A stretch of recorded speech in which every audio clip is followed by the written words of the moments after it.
Alright, what's going on, guys? Moxification here. So today, I wanted to do a new series for the channel, simply because I wanted to do this series for a while. I just never really, I did get round to doing it, but every time I recorded it, I didn't really like the way it came out, and I ended up deleting the footage. But hopefully we can do it now. I'm assuming that, you know, I might have to cut some bits out, because I'm gonna try and do like a long, I forget what you call it. I think you call it a like a raw video. Like you don't cut bits out of the video, you know, you just carry on recording, and if you mess things up, you don't like bring it out of the video, you don't like cut it. But yeah, so the new series is like, it's essentially what is, what does, what are, how do, and so on. It's like a, you know, what does this do, what does, you know, what's the difference between this and that, you know, what is, for example, a JTAG / RGH, you know, that sort of thing. The main topics that I'd want to be, you know, discussing or explaining would be things like, so JTAG and RGH in this video, I'm going to be doing difference between them, and, you know, explaining a bit about them and how you'd get them, and not necessarily get them, but, you know, sort of how it's done, and, you know, information about it. I'd like to do some sort of video on like ISO mods, you know, what do they do, what are they, you know, how does that work as well, even USB mods, you know. I'd like to do some stuff on title updates, you know, difference between the, you know, for example, MW2, TU6 and TU8, TU7, you know, different bits and bobs, you know. I'd like to do a video on key vaults, you know, explaining how they work, what they are, you know, what you do with them. Just because there's a lot of people who have JTAGs who obviously know what they are, know what they do. There's people who don't have JTAGs and know what they are and know what they do. But, you know, it's just one of them things that I think it'd be helpful if I were to make a video on that. Servers, you know, like when you connect to, you know, you put your JTAG online using a server, you know, like you connect to a server, like Ninja or a Tampered Live, or, you know, Conroy had one called Teapot Live, I think it was, Teapot Stealth, I forget. But, you know, there's loads of different servers out there that a lot of people have set up. There's so many different so many different types. And I'd also like to do a video on a separate video from servers, by the way, servers and offline files, the difference between them. Maybe I could even put that into the server video, you know, like put the two together, and just other modding related topics, you know, nothing like away from modding, mainly within modding, and, you know, things that just I feel need to be explained, you know, within modding. So yeah, I guess we'll sort of get into it. So within this video, I want to talk about like JTAGs and RGH, you know, the consoles, the difference between them, what they can do, and so on. You know, I've got a list of things that I'd like to talk about. I'm not reading from a text document. I've got notes like to, you know, on my computer right now, and I'm hopefully going to put some gameplay over the top of this. It doesn't have to be gameplay in terms of playing Call of Duty or like whatever. It can just be, you know, playing like using a menu on MW2 or GTA or something like that. And, you know, we'll see. You know, maybe I'll even put some pictures and stuff on. It depends if you know, if there's anything that I talk about from here that need to have pictures.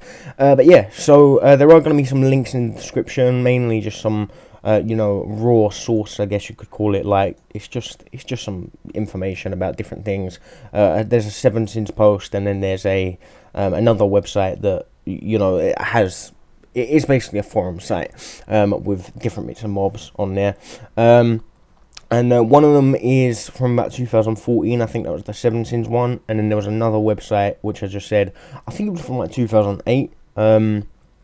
So it's a really long time ago, so, you know, some of the information might not be correct, but it's definitely a good thing to take a look at, you know, if you're new to whatever, you know, if you're new to JTAGs and RGH, but even if you're not, you know, like you should still take a look at it. You know, there's a lot of stuff that, you know, I've found out in the past couple of years that I had no clue about. For example, like the Opus, you know, the console.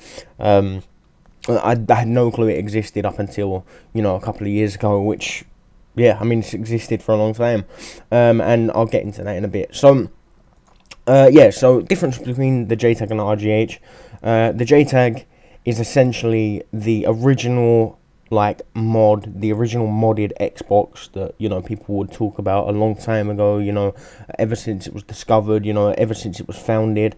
I'm not too sure who founded it. That's something that, you know, it'd be sick to find out who did it. You know, it'd be sick to find out if they're still in the scene, if they still do stuff. You know, there's a few names like that I could think of right now. Not many names, but, you know, people who worked on, for example, like Freestyle Dashboard, you know, and I'm sure that they had some part in, you know, the foundation or the, you know, the JTAG itself.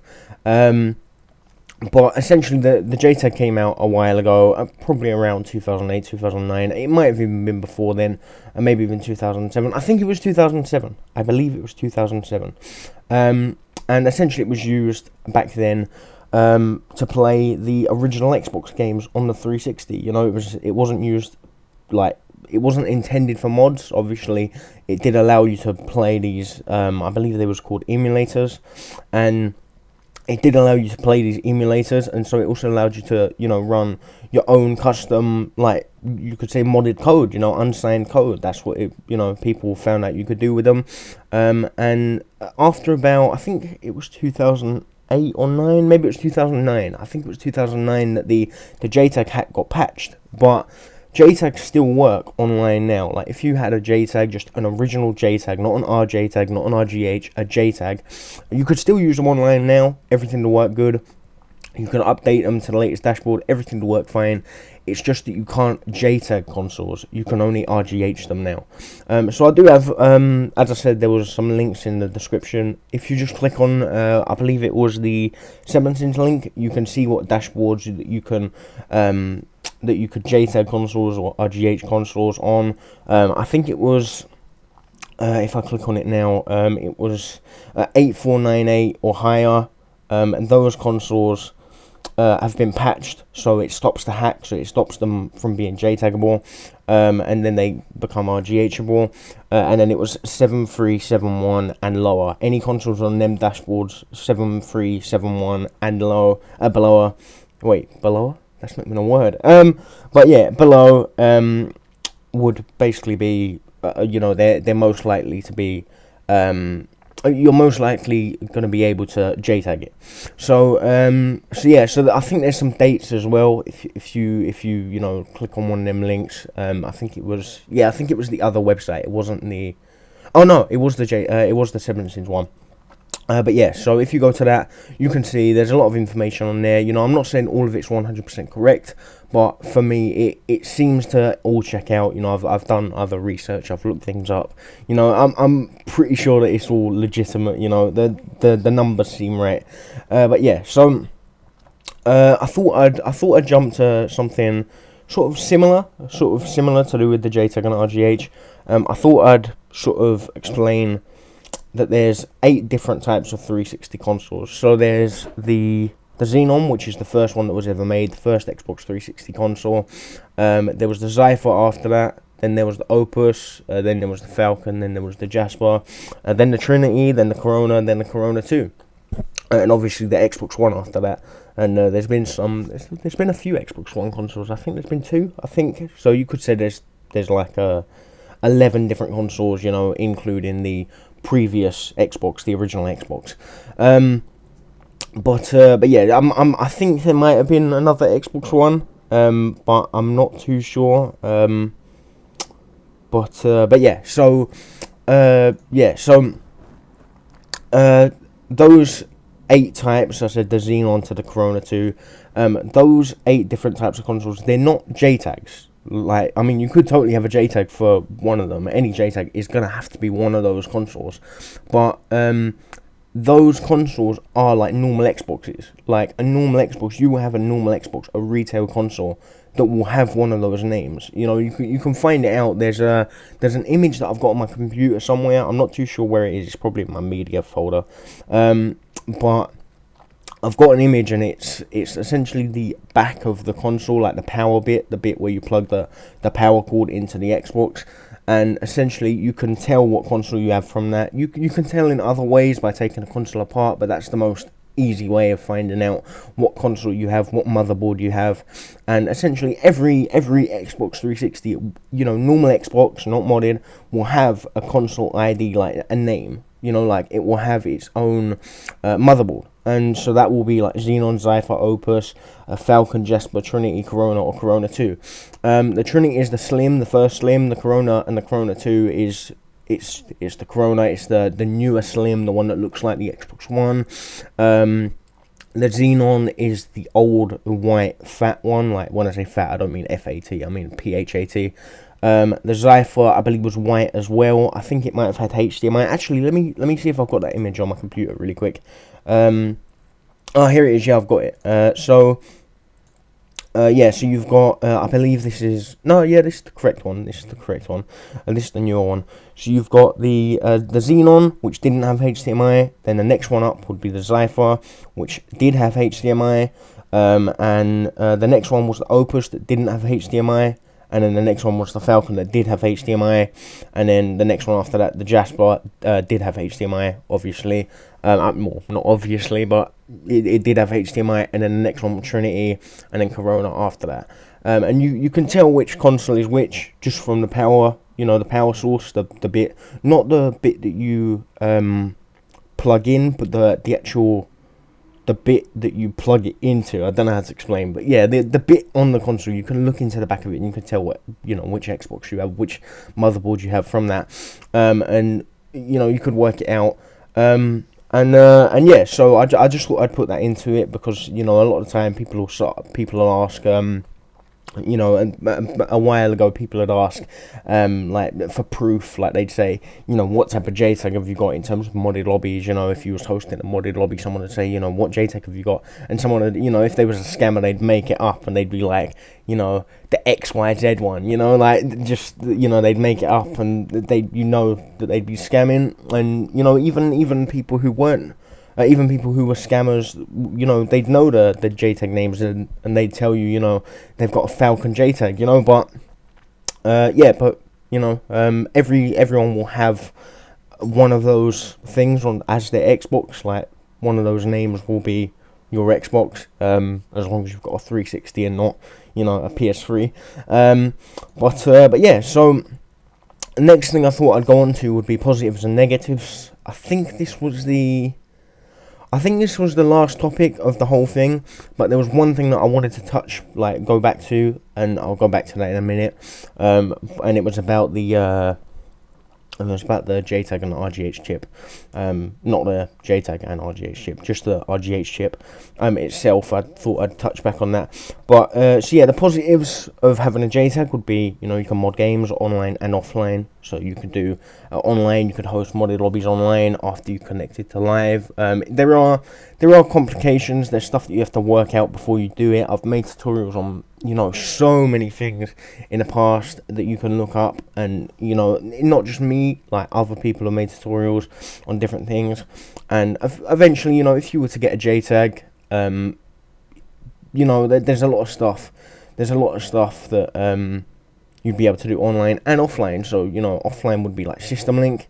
You could get infections on COD 4 and World at War. You know, if you were to connect your retail and JTAG together in System Link, you would be able to get infections, you know, World at War, COD 4.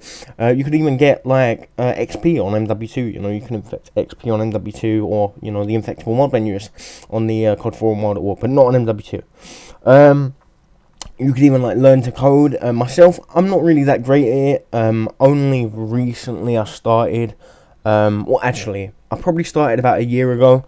And now, at this point, you know, I don't think I could make a menu from scratch. You know, like, a bit ago, I did a video on, I forgot what it was. I think it was a menu that I was working on at the time. I was, you know, trying to change the color of the Conroy menu.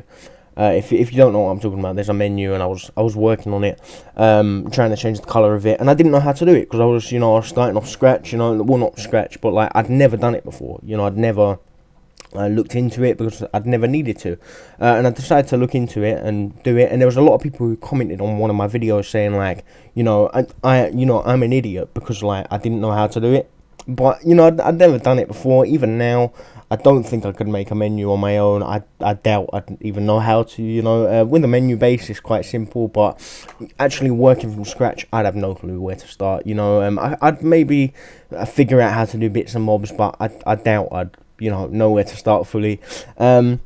But, you know, I've messed with code, I've messed with menus, and it's quite fun, to be honest, you know, like moving bits and bobs around, you know, making your own thing, making your own design, you know, it's quite fun. So that's one thing that, you know, you could get from, that'd be like a positive, you know, learning how to code.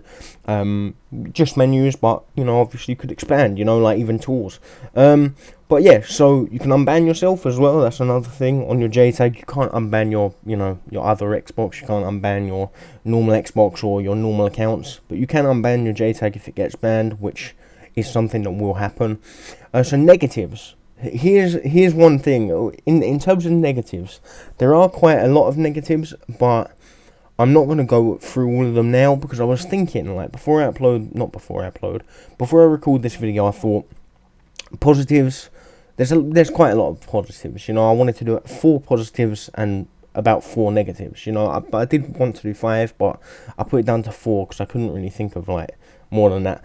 But there's a lot of positives and negatives, but main things, the key things would be, for negatives, would be bans, you know, bans in terms of, you know, retail bans. I said that weird, retail bans. When I say retail banned, you can totally get your normal Xbox banned. You know, like your normal Xbox in your house, you can totally get that banned from having a JTAG. There's a lot of ways it can happen. You know, from having it connected, you know, to the network, it can happen. It's really unlikely for it to happen like that. But mainly, if you connect your JTAG to Xbox Live using the server or offline files that isn't good, the likelihood of your JTAG getting banned, not your JTAG, I mean your retail getting banned, is quite high. In the past, I'll say 2 years of having my JTAG online, you know, it's not really that long of a time. The first time I got my JTAG online was when TU8 came out. I think it was, it was TU8. It was 1 week after TU8 was released. So if you don't know what I'm talking about, MW2TU8, it was 1 week after TU8 was released. I remember it because I've got a modding memory, a modding story from that. Maybe I'll tell it in another video.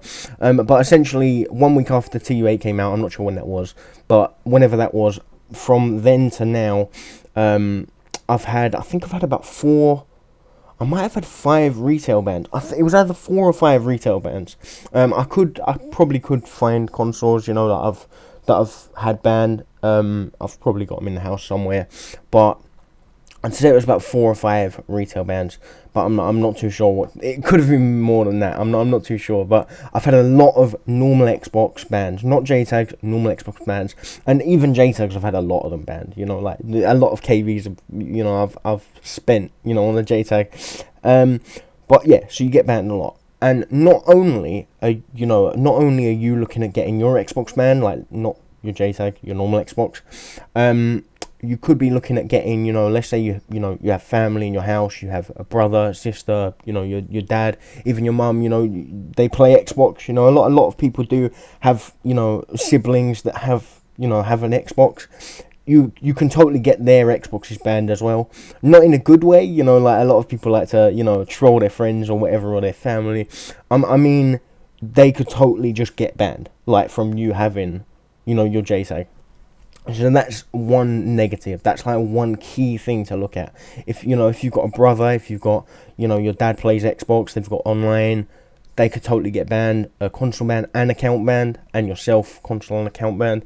So that's one main thing to look at. You know, your whole family could be looking at getting banned if you take your JTAG online using using like a bad server. Even using Ninja, it's potential that you could get banned, you know, on your normal Xboxes.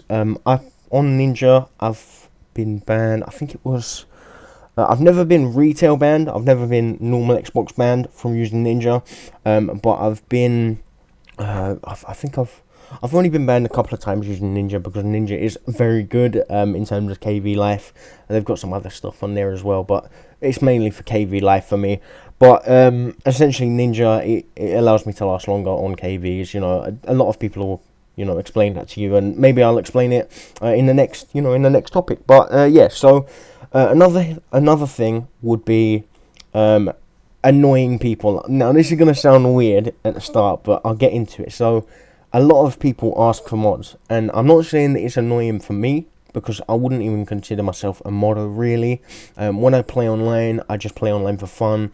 If mods come into it, then I'm good for it. I'll totally use mods, but mainly I'm just playing online on Ninja, just playing for fun. Like not even doing much. So not a lot of people will see me modding online, depending on what I'm doing anyway. And so not a lot of people will ask me for mods. The only thing that I could think of would be when I go on GTA. My rank on GTA is 1337. I actually changed it really recently because people were annoying me when I just went into random lobbies. I changed my rank to something higher than that. It was like something that didn't look modded, and so no one messages me anymore. But when it was 1337 or level 8000 or whatever it was, people would message me a lot, and that I'm assuming that a lot of people will get that, and so that's something that you could say is really good or really bad. It depends the way you look at it. You're looking at maybe potential customers in terms of mods, or you're looking at really annoying people on the internet. People that will message you or whatever. So there's one other thing that might not be like for another person's case. This is my case. So I'm not saying this in a way, I don't know how to explain it. Basically, known for mods. Now, I'm not saying that like known like phase rain known. I mean known within a small community, like for example, people that I know over the internet, like friends, people on the internet. And what I mean by this is essentially people will think I'm using mods when I'm not using mods, but because I've got a JTAG. Essentially, that's what I mean by that. So for example, I'm quite good at MW2 as a player. I've played it since the game was released. MW2 is for me the best game that has ever been released. That's my opinion on it. A lot of people will agree or disagree. I'm quite good at MW2. And people will think I'm using aimbot when I'm not using aimbot, and that's the simple thing of it. And I'm sure that people will get that in the future. If you've had a JTAG in the past, or you've got a JTAG now, you will notice that if you're playing on your normal Xbox, people will say that you're modding even though you're not modding. It depends how good you are at the game, even if you could be terrible, but people will say that I'm modding when I'm not modding, and sometimes I do like to mod just to show them that I weren't modding before, but now I am modding, but yeah. So the thing that I wanted to go back to at the thing that I forgot to say at the start was the JTAG and RGH. I did say the difference between them, but I didn't really go fully in detail. What I wanted to say was the JTAG and the RGH. Essentially, the JTAG is wires soldered to the motherboard, and then the RGH is the reset glitch hack, which is essentially to chip. It's like a little, probably about the size of maybe a big rubber, maybe an AA battery, but like thin. It's like a thin chip, and it essentially just sits somewhere in the console, and you can make it sit anywhere, but that just has little wires that go into it.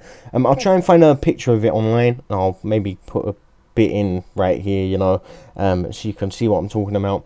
But hopefully I'll remember to do that. But maybe I'll leave a link in the description if I forget. But yeah, essentially it's a little chip, and it sits on the wherever in the console, and wires go from it to the motherboard, and it that's it. That's the chip. There's a lot more involved in it, in terms of how you'd make and how you'd RGH console, how you JTAG a console. It's not just as simple as soldering wires to the motherboard. It's not as simple as that. There's a lot more involved. There's a lot of tutorials on the internet. A lot of people have done videos on it. A lot of people have done forum like tutorials, like on forums, and so there's a lot of stuff on the internet. You need to have certain equipment. You need to have a soldering device. I forgot what it was called.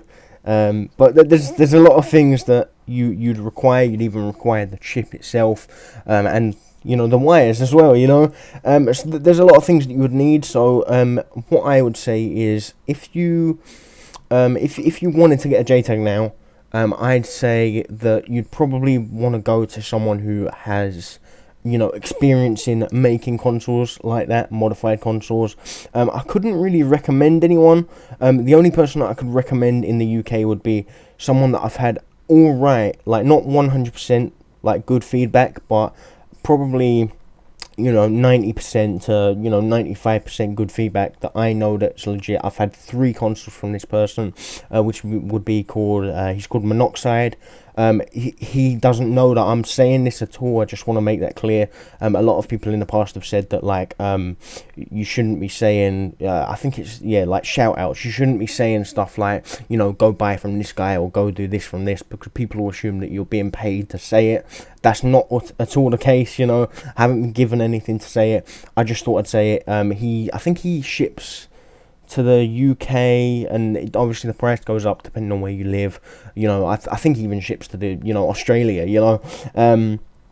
But yeah, so he's all right. You know, I've had friends that have bought from him.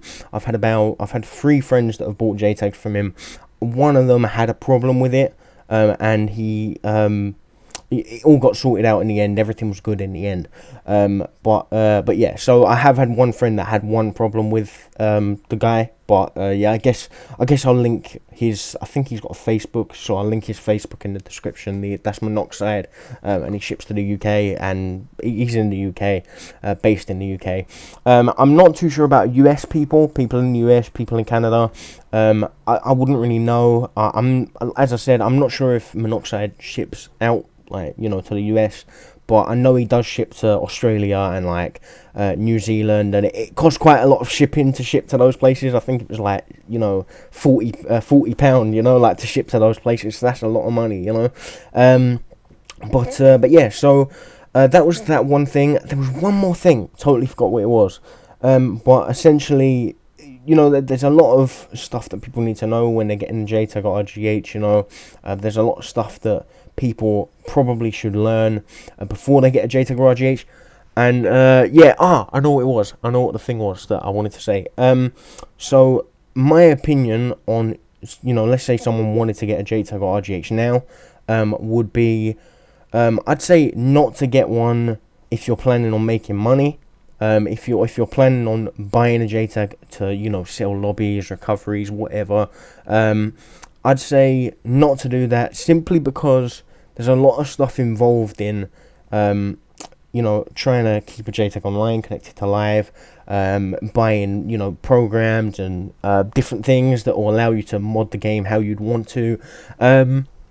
And you know, there's a lot of stuff that you would require that can be expensive or not expensive depending on what you're getting, and it's something that is quite fiddly, you could say, you know, in terms of like mods and such. So I'd say not to get one if you're just doing that, but if you wanted to get it for fun, sure, go for it. I'd say that it is a little bit late to get one. When I first got my JTAG, I was a bit late myself as well. I was probably about, you know, a couple of, maybe like a year too late. I got my JTAG right after they patched the JTAG hack. It was right after, it was a little bit before TU7 came out. So I didn't really get to experience mods how I would have wanted to.